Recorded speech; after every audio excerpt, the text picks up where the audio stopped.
제목, 롯의 두 딸이 낳은 아들이 모압과 암몬 사람들의 조상이 된 날.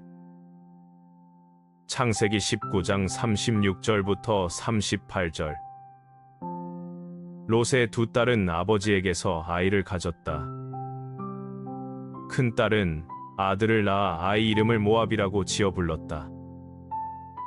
그가 모압 사람들의 조상이 되어 오늘에까지 이르렀다. 작은 딸도 아들을 낳아 아이 이름을 베남미라고 지어 불렀다. 그는 암몬 사람들의 조상이 되어 오늘에까지 이르렀다. 산동굴에서 이틀 밤이 지나고 나서 시간이 더 흘렀습니다. 큰딸과 작은딸이 각각 아버지와 함께 누운 그 이틀이 지나간 뒤였습니다. 아버지 롯은 그 두 밤을 알아차리지 못한 채로 동굴 안에서 살았습니다. 그 이틀 밤 이후 두 딸에게 변화가 생겼습니다. 두 딸이 아버지에게서 아이를 가졌습니다. 산동굴에서 함께 보낸 이틀 밤의 결과였습니다. 온 세상의 생활 방식대로라면 우리에게 올 남자가 없다고 했던 큰딸의 말이 그 시작이었습니다. 그 말이 이틀 밤의 선택으로 이어졌고 두 딸이 아이를 품게 되었습니다. 달이 차고 큰딸이 아들을 낳았습니다. 산 동굴 안에서 첫 번째 아이가 태어났습니다. 큰딸이 그 아들에게 이름을 지어 주었습니다. 모압이라는 이름이었습니다. 모압이라는 이름이 그 아들에게 붙었습니다.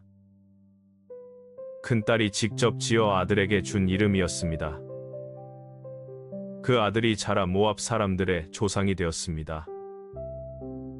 오늘에까지 이르렀다고 창세기는 기록했습니다. 작은 딸도 아들을 낳았습니다.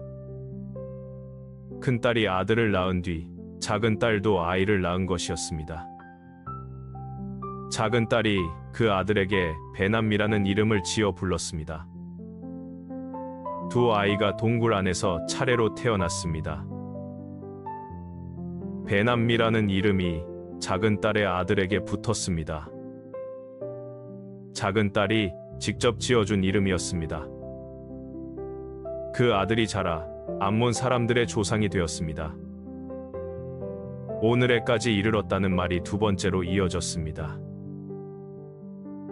이 말씀은 산동굴에서 태어난 두 아들의 이름과 그 후손을 기록합니다.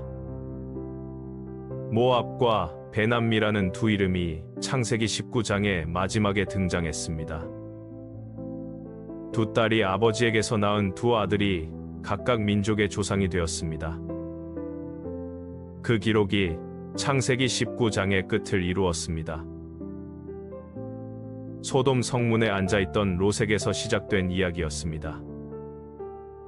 두 천사가 찾아오고 소돔이 무너지고 롯이 산동굴로 들어가기까지의 긴 여정이었습니다. 그 여정의 끝에서 모압과 암몬 두 민족의 조상이 되는 아이들이 태어났습니다. 창세기 19장이 그 두 이름으로 막을 내렸습니다. 모압 사람들과 암몬 사람들은 훗날 이스라엘 역사 안에서 자주 등장하게 됩니다. 그 두 민족의 뿌리가 바로 이 산동굴 이야기 안에 있었습니다. 롯의 두 딸이 낳은 두 아들이 그 시작이었습니다. 산동굴에서 태어난 두 아이의 이름이 오늘에까지 이어졌습니다.